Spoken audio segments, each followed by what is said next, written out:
जय श्री राधे कृष्ण। आप सभी का हमारे YouTube चैनल पे बहुत बहुत स्वागत है। आइए जानते हैं वर्ष 2023 चैत्र माह शुक्ल पक्ष में पड़ने वाली एकादशी व्रत के शुभ मुहूर्त के बारे में, पारण समय के बारे में, व्रत नियम महत्व के बारे में। चैत्र माह के शुक्ल पक्ष में पड़ने वाली एकादशी को कामदा एकादशी के नाम से जाना जाता है। आप सभी भक्तों को कामदा एकादशी व्रत की ढेर सारी शुभकामनाएं। आप सभी के जीवन में लक्ष्मी नारायण की कृपा से आप सभी को सभी प्रकार के सुख और समृद्धि की प्राप्ति हो। एकादशी का व्रत जो कि हर माह के कृष्ण पक्ष और शुक्ल पक्ष की एकादशी तिथि के दिन इस व्रत को किया जाता है। इसे एकादशी या 11 व्रत के नाम से जाना जाता है। एक वर्ष में 24 एकादशी का व्रत होता है। वहीं पे अगर अधिक मास हो तो 2/26 एकादशी का व्रत होता है और हर व्रत का अपना अपना विशेष महत्व माना गया है। इसी प्रकार से चैत्र माह के शुक्ल पक्ष में पड़ने वाली कामदा एकादशी व्रत का अपना विशेष महत्व माना गया है। जो भी भक्त सच्ची श्रद्धा के साथ, नियम और निष्ठा के साथ कामदा एकादशी का व्रत करते हैं, इस दिन भगवान विष्णु, माता लक्ष्मी और भगवान विष्णु के वासुदेव स्वरूप का पूजन करते हैं तो उनके सभी प्रकार के पाप और ताप नष्ट हो जाते हैं। जिस प्रकार से कि अग्नि अपने तेज से सभी प्रकार की वस्तुओं को जलाकर नष्ट कर देती है, उसी प्रकार कामदा एकादशी भी तेज युक्त होती है। इस व्रत के प्रभाव से व्रती के सभी प्रकार के जाने अनजाने भयंकरतम पाप नष्ट हो जाते हैं तथा पुत्र पौत्रादि प्रदायिनी सभी प्रकार के मनोरथ पूर्ण करने वाली होती है। और इस व्रत के प्रभाव से जो कि वाजपेयी यज्ञ के बराबर पुण्य फलों की प्राप्ति होती है। जो भी एकादशी का व्रत करते हैं उन्हें एकादशी व्रत के लिए जो कि 10वीं के दिन से ही व्रत में नियम का पालन करना चाहिए। 10वीं तिथि के दिन जो कि सूर्यास्त होने से पहले ही भोजन ग्रहण कर लेनी चाहिए। 10वीं तिथि के दिन जो कि हविष्यान्न भोजन ग्रहण करना चाहिए, जैसे कि जौ, गेहूं, मूंग आदि का प्रयोग करना चाहिए। आप घृत का प्रयोग कर सकते हैं, तेल आदि का प्रयोग नहीं करना चाहिए। शुद्ध और सात्विक आहार ही ग्रहण करनी चाहिए। तामसिक वस्तुओं का प्रयोग जैसे कि मांस, मदिरा, लहसुन, प्याज आदि का प्रयोग बिल्कुल भी नहीं करना चाहिए। जौ, गेहूं, मूंग, सेंधा नमक, घृत आदि मिश्रित ही भोजन ग्रहण करनी चाहिए, वो भी सूर्यास्त होने से पहले ही। उसके बाद फिर अपने दांतों को अच्छे तरह से साफ कर ले और रात्रि 10वीं के दिन जो कि भगवान विष्णु के नाम का और एकादशी व्रत का स्मरण करते हुए सोना चाहिए। ब्रह्मचर्य का पालन करते हुए सोना चाहिए और एकादशी तिथि के दिन सुबह ब्रह्म मुहूर्त में उठ करके नित्य क्रियाओं से निवृत्त हो करके गंगा नदी में या घर के नहाने के पानी में ही थोड़ा सा गंगा जल मिला करके स्नान करना चाहिए। शुद्ध वस्त्र धारण करके व्रत का संकल्प लेना चाहिए। भगवान विष्णु, भगवान वासुदेव से प्रार्थना करनी चाहिए कि हे भगवान विष्णु, आज मैं कामदा एकादशी का व्रत रखने जा रहा हूँ या रखने जा रही हूँ। इस प्रकार से भगवान से प्रार्थना करें कि मेरे सभी प्रकार के पाप और ताप नष्ट हो, मेरे दैहिक, दैविक और भौतिक सभी पाप नष्ट हो। आपके मन में जो भी इच्छा हो, जो भी कामना हो तो आप प्रभु से कहें। इस प्रकार से भगवान से प्रार्थना करते हुए एकादशी तिथि के दिन जो कि सुबह और शाम के वक्त पूरे विधि विधान के साथ भगवान विष्णु का पूजन करना चाहिए। इस दिन भगवान विष्णु का जो कि शाम के समय में कामदा एकादशी के व्रत में जो कि दोलारूढ़ करके भगवान का पूजन करना चाहिए और उसी के सम्मुख जो कि जागरण आदि करते हुए ही एकादशी की रात्रि को व्यतीत करना चाहिए और द्वादशी तिथि के दिन जाकर के फिर व्रत का पारण जो कि समय के अनुसार करना चाहिए। इस प्रकार से व्रत को धारण करने से व्यक्ति के सभी प्रकार के जाने और अनजाने में किए गए पाप और ताप भी नष्ट हो जाते हैं। तो आइए जानते हैं चैत्र मास शुक्ल पक्ष वर्ष 2023 कामदा एकादशी व्रत के शुभ मुहूर्त के बारे में और पारण समय के बारे में।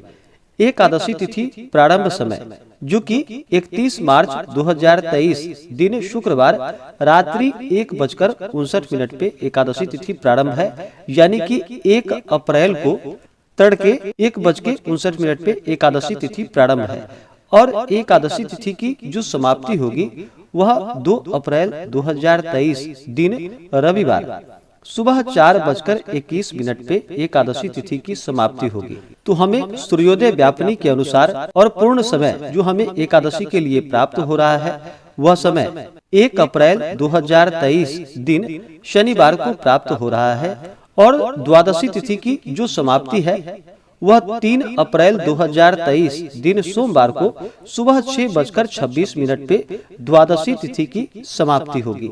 तो जो भी एकादशी का व्रत रखने वाले हैं, ऋषिकेश पंचांग के अनुसार जितने भी स्मार्त जन हैं, गृहस्थ लोग हैं, वो सभी 1 अप्रैल 2023 दिन शनिवार को एकादशी का व्रत रखेंगे।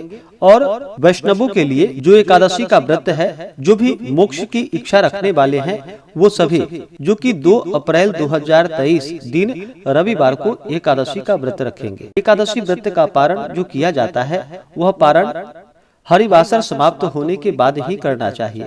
और हरिवासर का जो समय होता है, वह समय द्वादशी तिथि का पहला चौथाई हिस्सा, वह समय हरिवासर का होता है। तो हरिवासर समाप्त होने के बाद ही व्रत का पारण करना चाहिए। तो द्वादशी तिथि की समाप्ति 3 अप्रैल 2023 दिन सोमवार को सुबह 6:26 पे द्वादशी तिथि की समाप्ति है।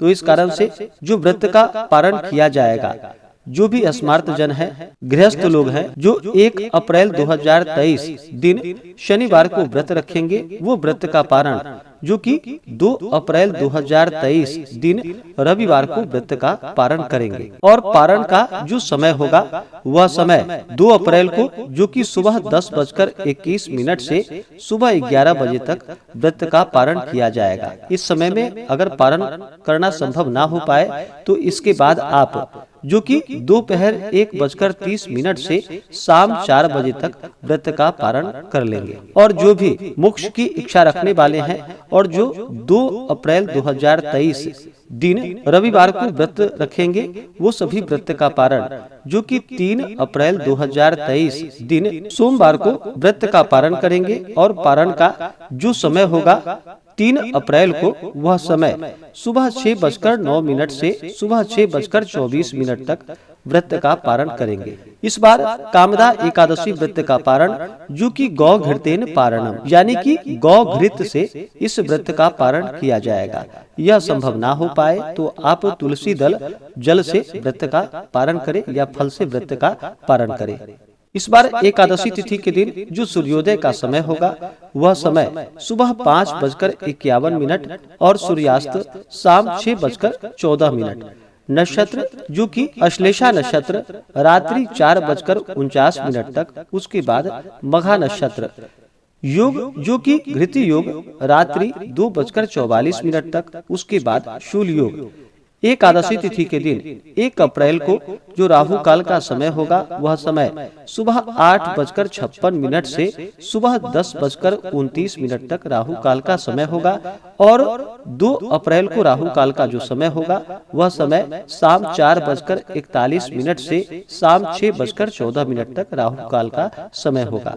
राहु काल समय के दौरान कोई भी शुभ कार्य या नया कार्य नहीं करना चाहिए, यह लाभकारी नहीं होता है। तो इस बात का ध्यान रखें। जो भी एकादशी का व्रत करते हैं, उन्हें एकादशी व्रत के दौरान जो कि नियमों का पालन करना चाहिए। व्रत रखने वाले को व्रत के दौरान किसी के ऊपर क्रोध नहीं करनी चाहिए। अपने मन में किसी के प्रति ईर्ष्या या द्वेष का भाव नहीं लाना चाहिए। ब्रह्मचर्य का पालन करना चाहिए। एकादशी का व्रत जो कि कामदा एकादशी के व्रत में दिन रात्रि उपवास रहते हुए व्रत को धारण करना चाहिए। जो उपवास नहीं रह पाते हों, जिनका स्वास्थ्य सही ना हो, वो एक समय फलाहार ग्रहण करे और भगवान का पूरे विधि विधान के साथ सुबह और शाम के वक्त पूजन करे। कामदा एकादशी के व्रत में इस दिन विशेष प्रकार से जो कि भगवान विष्णु का, उन्हें दोलारूढ़ करके भगवान विष्णु का इस दिन पूजन किया जाता है और उसी के सम्मुख बैठ करके ही रात्रि जागरण करनी चाहिए। इससे अनंत गुना पुण्य फलों की प्राप्ति होती है।